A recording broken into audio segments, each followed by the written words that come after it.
know the train's on time, I'm moving on. Well, the days seem longer in the driving rain, but a man's gotta be there just the same. We're moving on, we're rolling on. From sun to sun, the work is never done, we're moving on.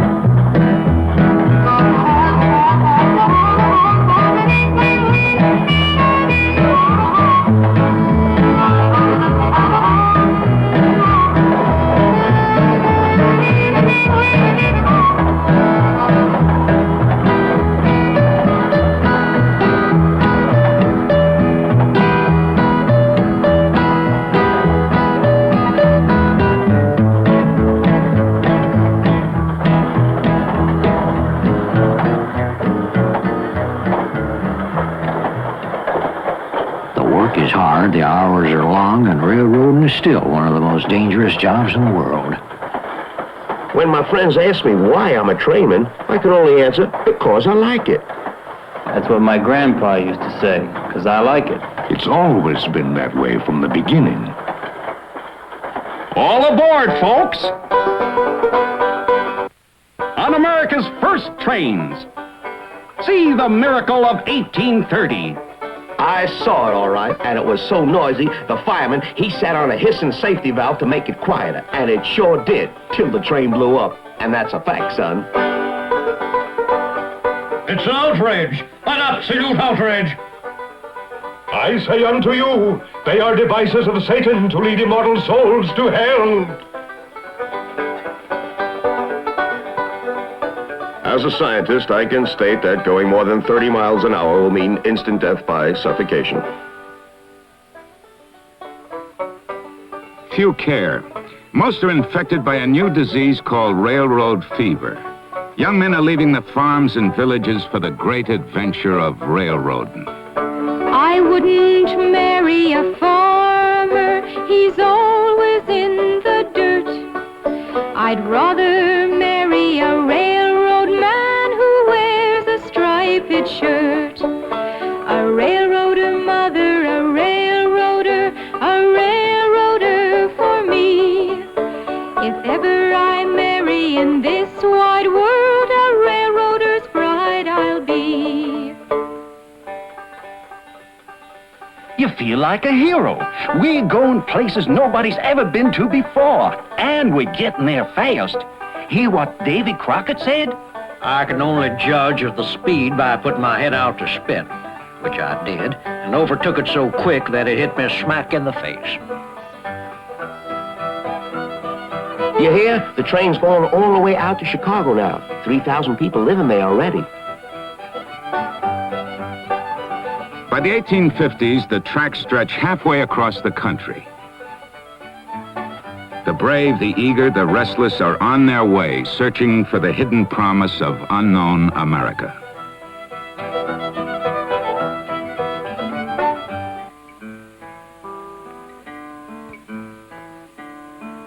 Seeking the same promise, millions more are coming from Europe.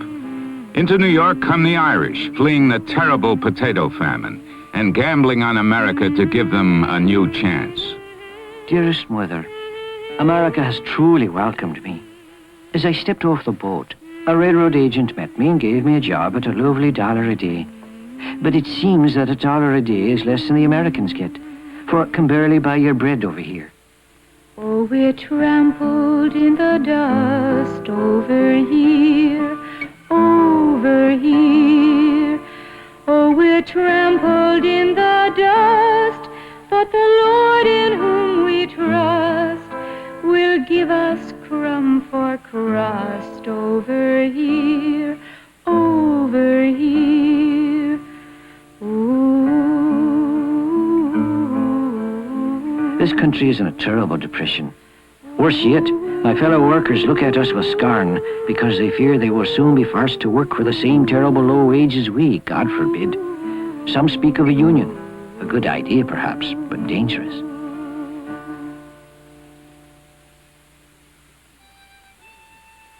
The times are dangerous, and in many ways. 1861, we are in part a slave economy, and President Lincoln has said that no nation can exist half slave and half free. As the world's first troop trains rumble across the country, John Brown's terrible prophecy comes to pass. The crimes of this country cannot be solved but with blood. Straight was the course to the top of the hill, and the rebels with shot and shell plowed furrows of death in the toiling ranks and guarded them as they fell.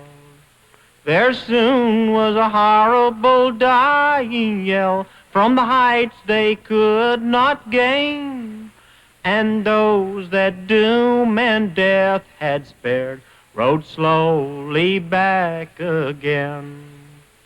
There was none to write to the blue-eyed girl the words her lover had said, while mother at home is awaiting her boy. She'll only know he's dead. Death by murder. It is the final bitterness of this bloodiest of wars. Although I am only 22, I was honored to be chosen as a trainman on the president's funeral train and helped to bring him home to Springfield. We roamed the country so the people could mourn him. God grant brother will never take up arms against brother again. He's coming home to Illinois, the old man sadly said. He's not a-coming as a passenger, he's coming to us dead.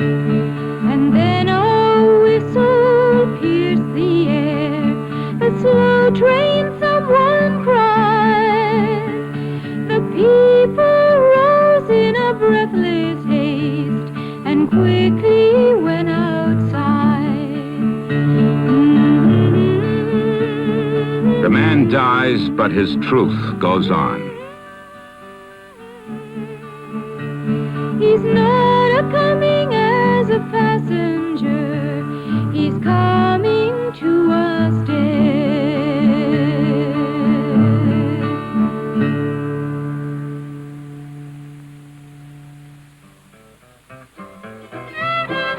The end of the war brings restlessness and change. A new kind of transportation sweeps the country.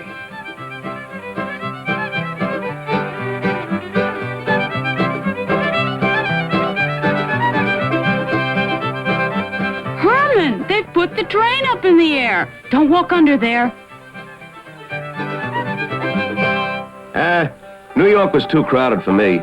So I got on the railroad and I went to the end of the line, Omaha. Then I took the wagon west. Now I'm digging for gold. Going to California? That's still where the gold is. How long you figure? Oh, about 6 months from Omaha.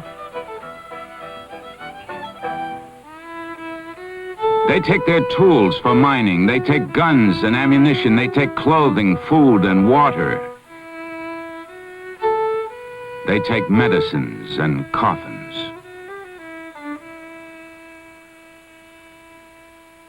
Americans have dreamt of the moment when the whole nation will be linked together by rail from east to west. Now at last, the railroads will try to push across the whole country right to the Pacific.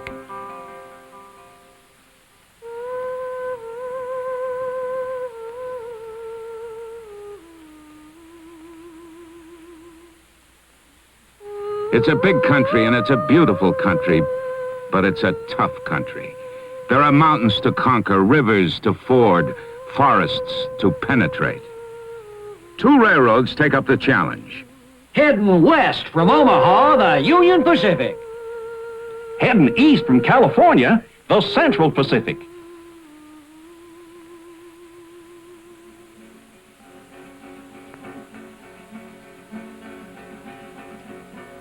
The two railroads are to join. It will be a race to see who lays more track, for the prize is land and money. To each company, the government will give 20 square miles of public lands for each mile of track they lay. They will own all the oil, coal, timber, gold, or other minerals to be found in these lands.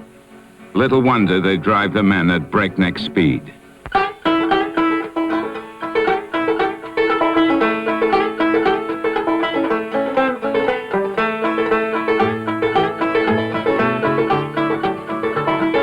10 spikes to the rail, 400 rails to the mile, 1,800 miles to San Francisco. 21 million times are those sledges to come down with their sharp punctuation before the line is completed.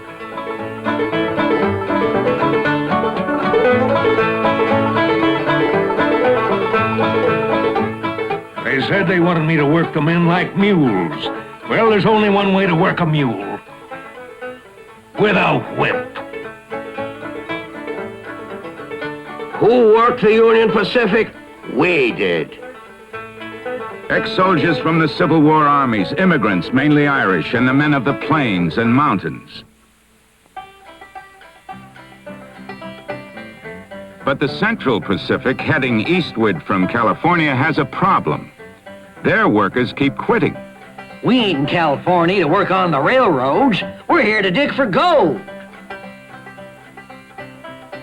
The superintendent of the Central Pacific comes up with an idea. I thought that if the Chinese were capable of building themselves a great wall, well, maybe they could build us a railroad. Preposterous. Well, let me try it first with 50.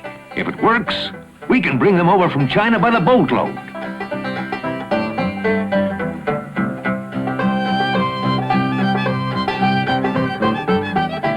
It works, and soon there are 12,000 Chinese on the Central Pacific payroll.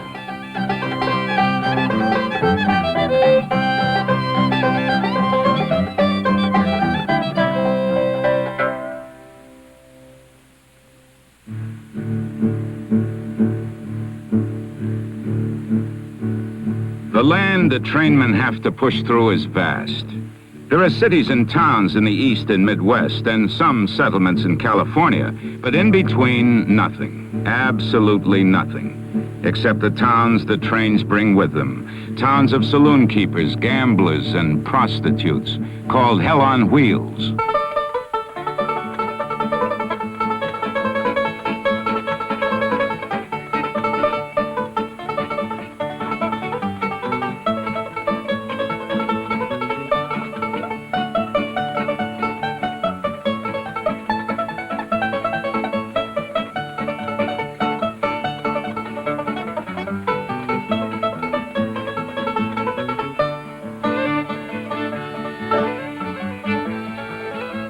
The gin mills, the girls, and the gamblers create a bit of hell and help the workmen forget for a while the back-breaking labor, the mud, the sickness, and above all, the loneliness.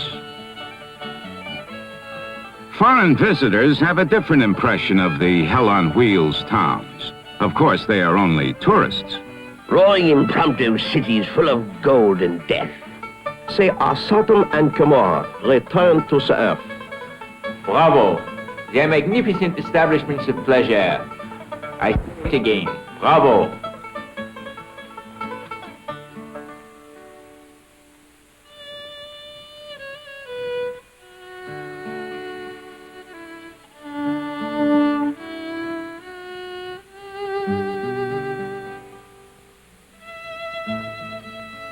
A few of the Hell on Wheels towns remain to become respectable communities.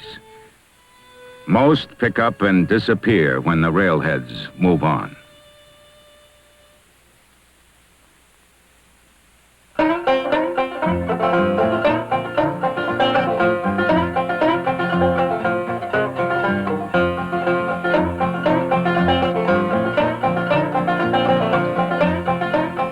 Working the Union Pacific, we got a lot of trouble with the Indians.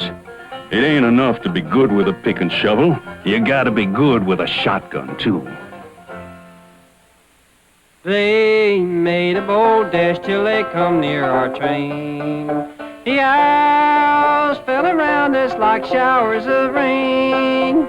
But with our long rifles we fed 'em hot lead, till many a brave warrior around us lay dead. We heard the Sioux Indians all out on the plain, all killing poor workmen and burning their trains, all killing poor trainmen with arrows and bows, and captured by Indians, no mercy they'd show. On the Central Pacific, we don't have much trouble with the Indians, probably because we give them free rides. We give each of the old chiefs a pass, good on the passenger cars, and we let the common Indians ride the freight cars whenever they see fit.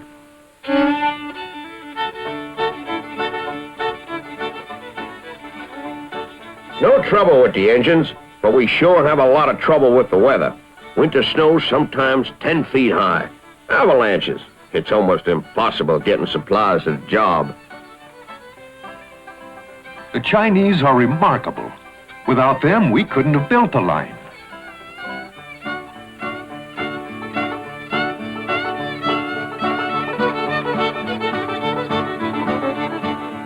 Not to be outdone by the Chinese of the Central Pacific, the Irish immigrants working on the Union Pacific push ever westward.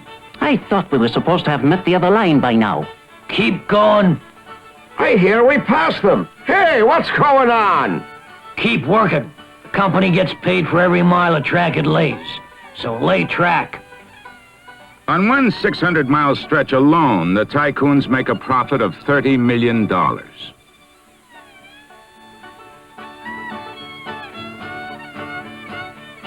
To get as much land and money as possible, the two companies keep laying track until they pass each other by 100 miles. It takes an act of Congress to make them finally stop and link up. Promontory, Utah is chosen as the place where the two lines will officially meet. May 9th, 1869. Everyone awaits the news. The great event is to be announced over the country's first nationwide telegraph hookup.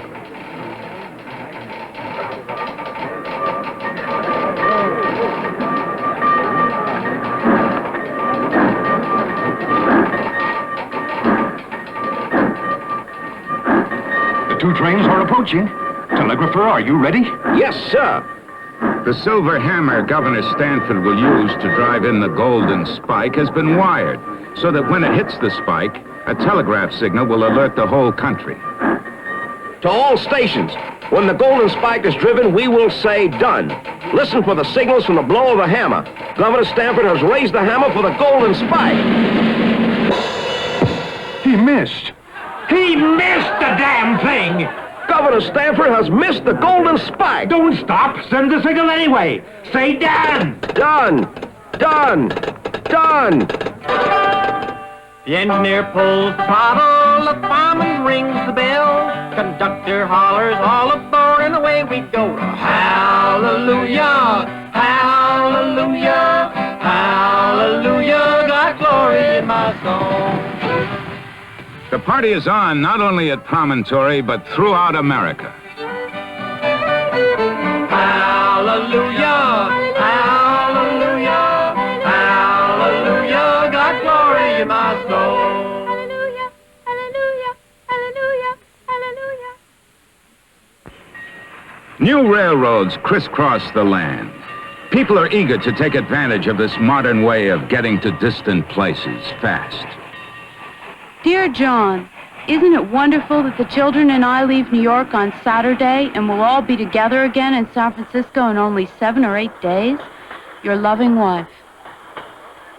Well, if you could stop when you wanted, and if you were not locked up in a box with 50 or 60 tobacco chews, and if the engine and fire didn't burn holes in your clothes, and the smell of smoke, of oil, and the chimney didn't poison you, and you weren't in danger of being blown sky high or knocked off the rails, it would be a perfect way to travel.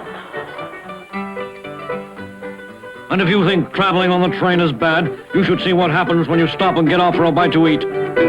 Now the beefsteak, it was rare, and the butter had red hair, and the baby had his feet both in the stew.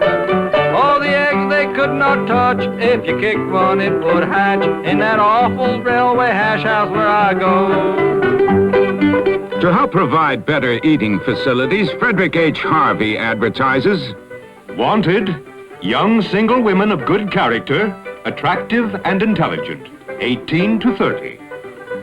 Soon, hundreds of Harvey girls are serving trainmen and passengers wholesome meals along the route of the great Santa Fe.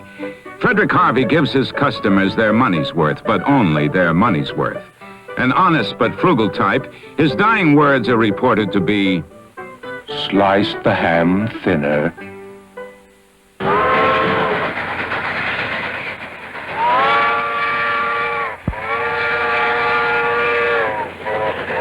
Now that the Transcontinental Railroad is completed, cattle can be shipped from the great ranges of the West. The new work of rounding up cattle creates a new breed of men, the cowboy. Now a cowboy's life is a weary thing. It's rope them and brand them and drive and sing. They ride the range from sun to sun, for a cowboy's work, Lord, is never done. The land is vast, the land is good, the land is cheap. If it's public land, the government practically gives it away. If it's private land, you can buy it from the railroads. They're eager to set you up as a homesteader and ship your produce to market.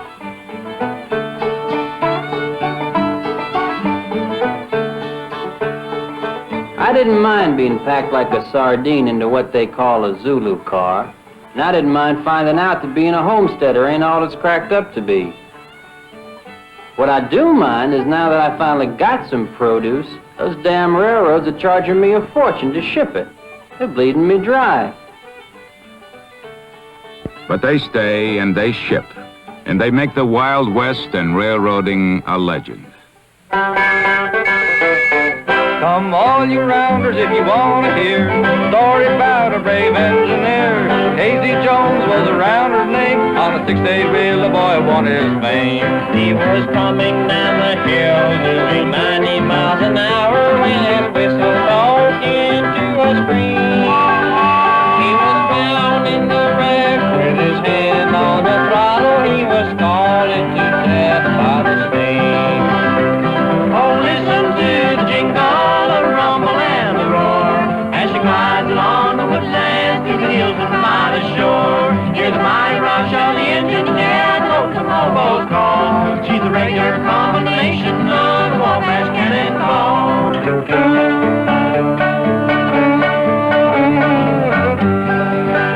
It was on a Friday night, the moon was shining bright. They robbed the Glendale train.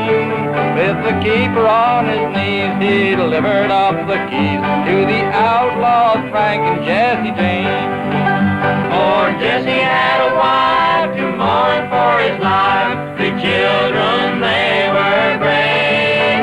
But that dirty little coward that shot Mr. Howard had laid poor Jesse in his grave.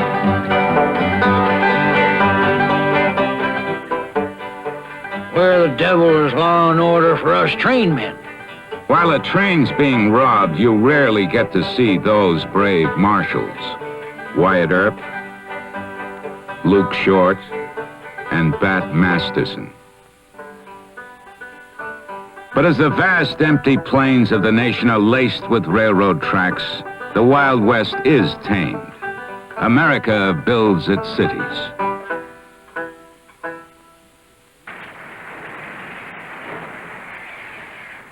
America's first really big business is the railroads, and the rails run across everything: industry, agriculture, politics, morals. While wages are cut, the power and wealth of the railroad magnates boom. My dear, opera glasses for $75,000? Well, why not?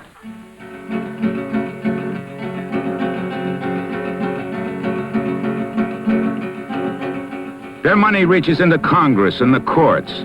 It begins to seem that the tycoons own everything, including the country. As one railroad magnate puts it, we have the legislature on our side, the courts on our side, and we hire the law by the year. The public outcry for regulation is put in its place by Commodore Vanderbilt. The public be damned.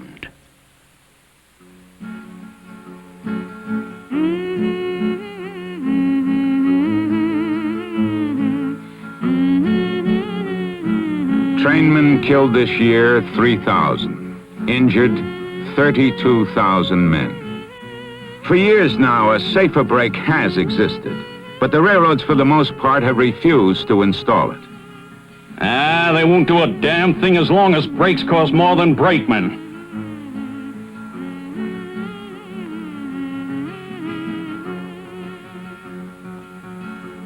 $18.77. They cut our pay another 10%. 18 hours a day for $1.50. Who can live on it? I say we should strike. Me too. My wife says better to starve quick than slow. But we got no union. They just hung 11 men for organizing in the coal mines. Yeah, but they're striking the railroads in West Virginia. Oh, it's spreading all right. Here the governor sent the county militia into Pittsburgh. Yeah, but the militia joined the strikers. No freights moving anywhere.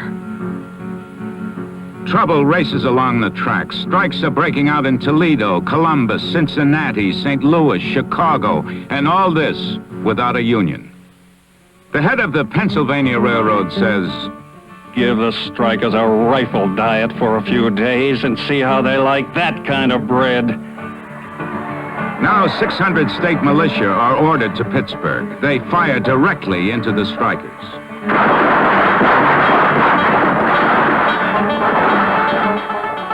Enraged, the townspeople, 20,000 strong, join the strikers. In Pittsburgh alone, 26 workers are killed.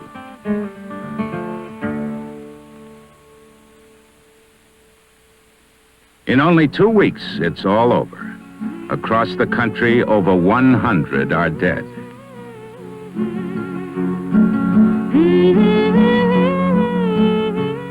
But the fact remains that for 2 weeks, the workers have stopped the nation's railroads.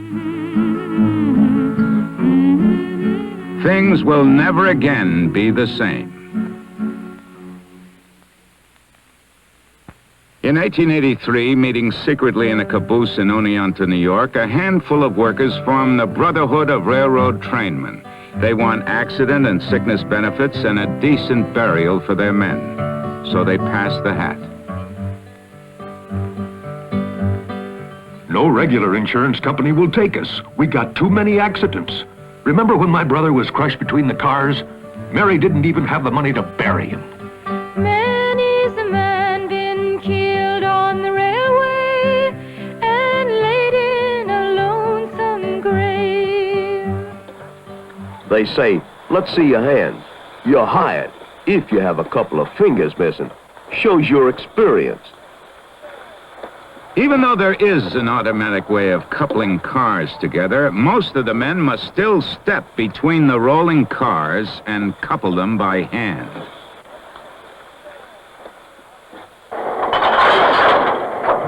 Certain manufacturers find the new Trainman's Journal an ideal place to advertise. To the Trainman's Journal. Is it not possible, brothers, for the lives of trainmen to be made at least as safe as those of soldiers in battle? By 1893, the membership of the Brotherhood has risen to 30,000. They are hard-working, hard-fighting, and hard-playing. Dear Trainman's Journal, one word of praise to the boys of our lodge. They are grand and noble boys, and they are always ready to lend a helping hand. With best wishes to the B of RT boys, Pansy. P.S. Mothers, if you stop your girls from going to parties, where do you expect your boys to spend their evenings? If they cannot spend them with the girls, they will go elsewhere. Elsewhere. Like to see Little Egypt at the Chicago World's Fair.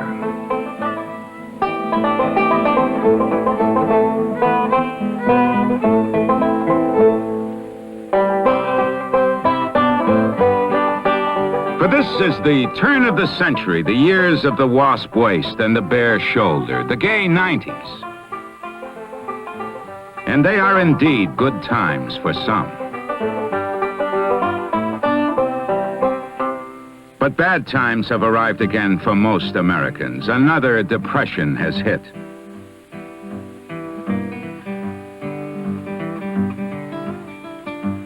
The unemployed applying for work at the Pullman Palace Car Company just outside of Chicago learn that before they can get a job, they will be forced to rent one of the houses owned by Pullman and pay his high rents. George Pullman has designed the only sleeping car used by all the railroads. He has also built for his 5,000 workers and their families this company town, a model town in his view.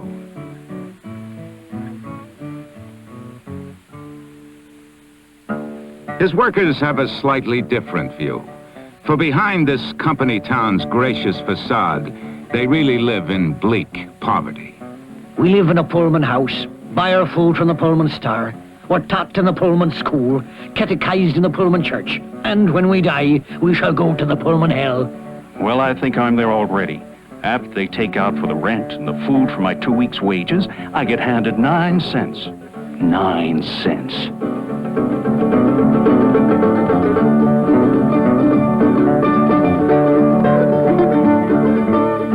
When Pullman, with $26 million of reserve profits, cuts wages without cutting the high rents, the men strike. Brothers, we do not know what the outcome will be, and in fact, we do not care much. We do know that we are working for less wages than will maintain our families. And on that proposition, we absolutely refuse to work any longer. Their call for help is answered by the new American Railway Union, which hopes to unite all railroad workers. Their president is Eugene V. Debs. Enough of that old paternalism. What can we do for labor? That is the language of the slave block. A more manly query is, what can labor do for itself? We can unite! The men declare a sympathy boycott. They will continue to work all trains except those carrying Pullman cars. But the railroad strategy is to create a national emergency that will bring the government in to smash the union. So they put Pullman cars on all trains, even freight and mail, forcing the strike to spread. 125,000 railroad men all over the country now go out. Traffic stops dead on all lines west of Chicago.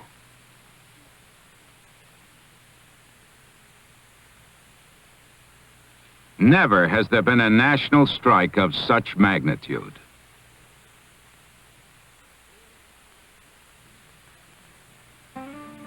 Debs gives strict orders. Remember, no violence. We must triumph as law-abiding citizens or not at all. Management convinces President Cleveland that only federal troops can guarantee the delivery of the mails and preserve peace. Over the protests of Illinois Governor Altgeld, the troops move in.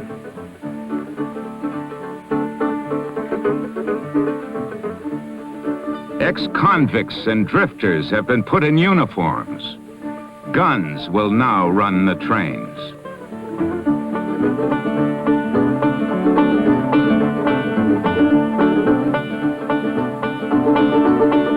The result is inevitable.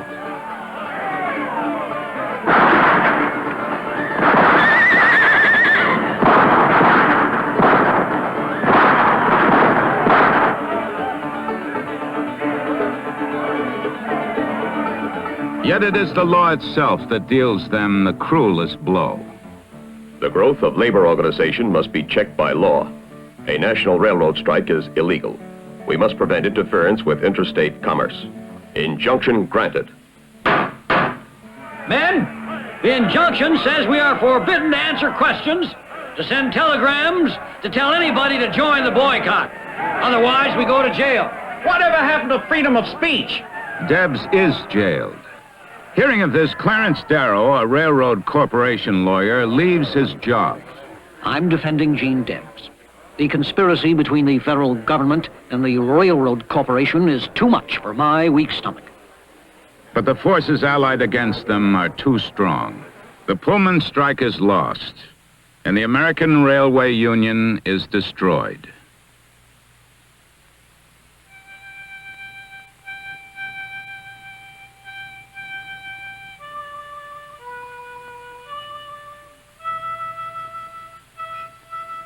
Gene Debs sees it differently. No strike is ever lost. 10,000 times has the labor movement been seized by the throat and choked into insensibility.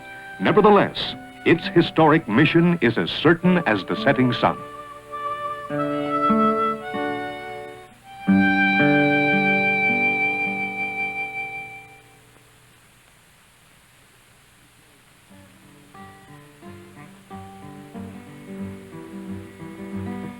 As the trains roll again, the railroads conspire to prevent the strikers from getting back their jobs.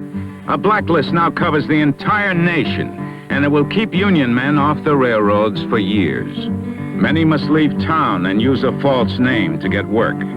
Those who do get work must sign a yellow dog contract, guaranteeing the railroads that they will never again join a union. But never is a long time.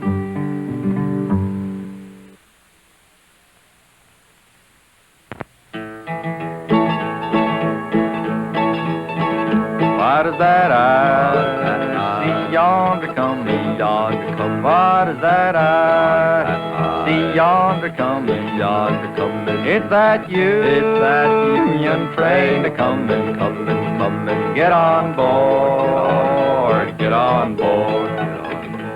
As the century turns, the men are secretly joining the brotherhoods by the tens of thousands, hiding their union cards in their shoes. And as the years pass, the brotherhoods grow stronger.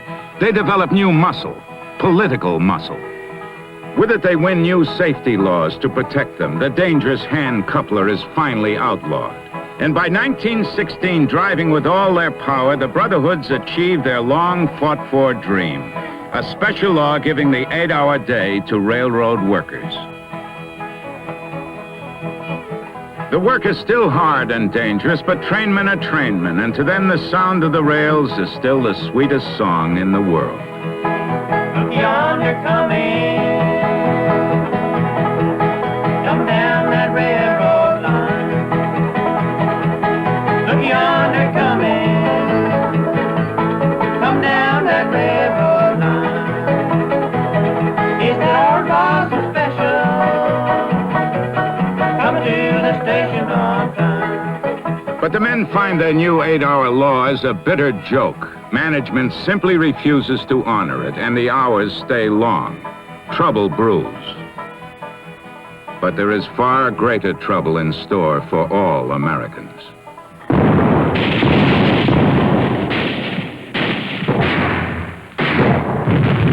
War has engulfed Europe. The war to end all wars. Knowing we are soon to enter the conflict, President Wilson nationalizes the railroads. The government now enforces the 8-hour law. Management's objections are forgotten as America's sons go to war. Over there, send the word over there, that the Yanks are coming, the drums coming everywhere. But many Americans believe our boys don't belong over there. For opposing the war, Eugene V. Debs is sentenced to jail. We now realize that it's extremely dangerous to exercise the constitutional right of free speech in a country fighting to make democracy safe for the world. While still in jail, Debs runs for president on the socialist ticket. Americans give him an astonishing 1 million votes. After 3 years, he is pardoned. To the end of his days, he remains, as always, a man ahead of his times. I am opposed to every war but the war of social revolution. And the brotherhoods fight hard to win their kind of social revolution. In 1926, for the first time in history, they get Congress to pass a law requiring railway management to bargain with unions. The blacklist is finally outlawed. This Railway Labor Act is a milestone, which sets a pattern that will later help bring the same benefits to all workers. At last, the bloodshed and bitterness of the past seems to have forged a new dignity for this generation of railroad workers.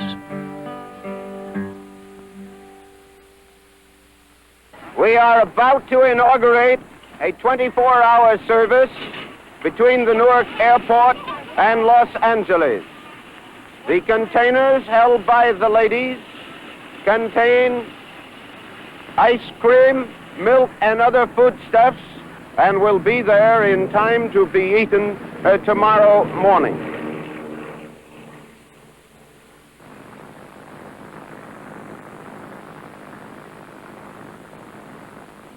Over the passenger trains that cut across the country, the airplane casts its speeding shadow.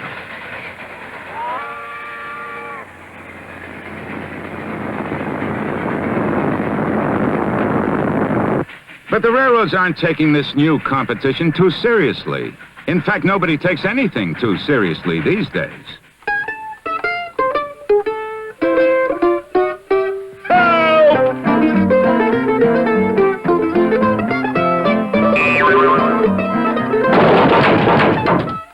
And who are the heroes of the movies? Why, trains and trainmen, of course, as America takes a wild ride through the 20s.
The wild ride is over. The wounds of the Great Depression begin to scar almost every American.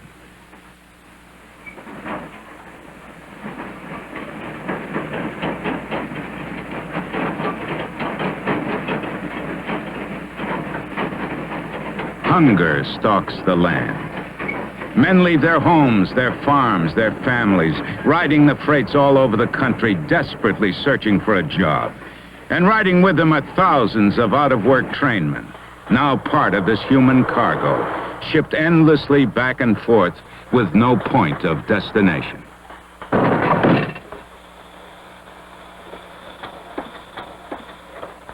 It is vitally essential, if we are to protect the public of Southern California, that the indigent transient class be prevented from coming into this state. They are coming here at this time not for the purpose of securing work, but for the purpose of living on relief, stealing, or begging. We have taken the action that we believe will be effective in preventing this class entering the state of California hereafter. I think we better hold this fellow here for investigation. Yeah, we'll hold him for investigation. All right, boy, come on, we'll get over here. Now, you just wait there. Where's your home? Chicago. You ride a freight all the way from Chicago? Yes, sir. Well, you can ride them back, too, or any way you can to get back. We're going to see you over the state line. And don't come back to California until you can come in like a man.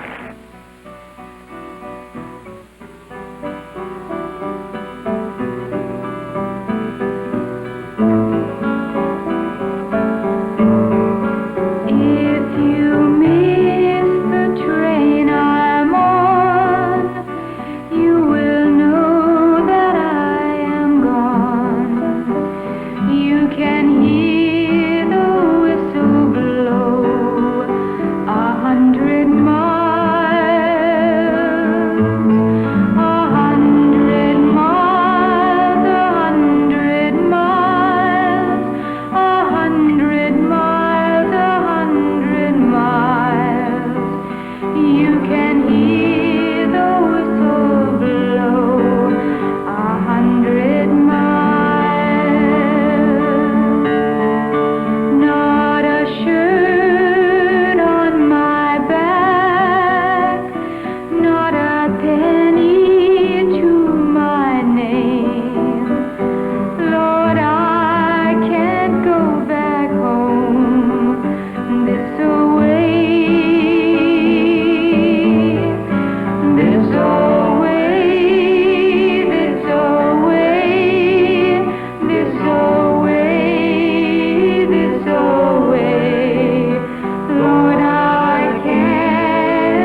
President Delano Roosevelt now calls for a New Deal, and the nation begins to pull itself together.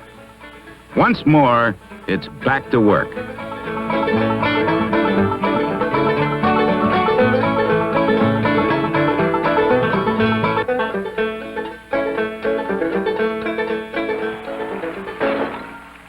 Good times, bad times, beer and champagne times. It's quite a country. But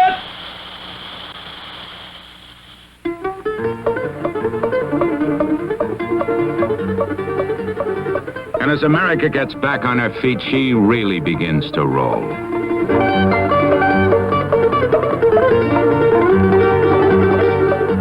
These are the glory years of the great passenger trains. All the blood and guts of the past are fuel for them as they thunder and roar across the land.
Is the tradition and muscle that shaped young America.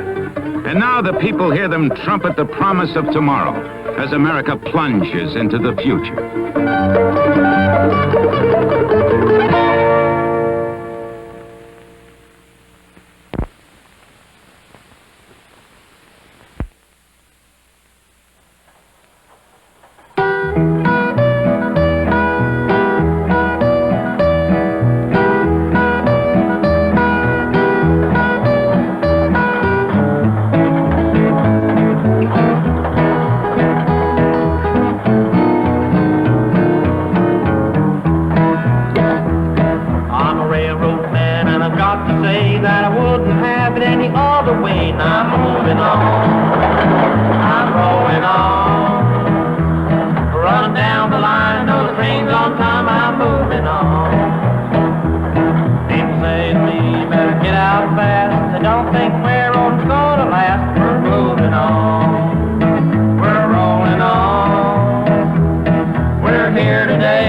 We're moving on. Sure, the danger is still there.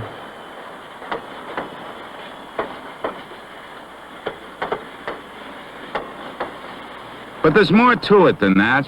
A lot more.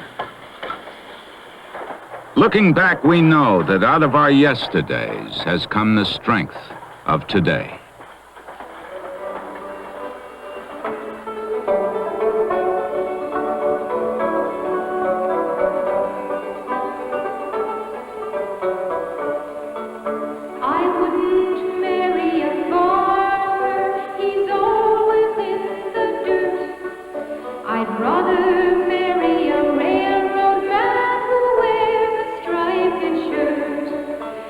Railroader mother, a railroader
roll, so let the drivers roll, we're moving on.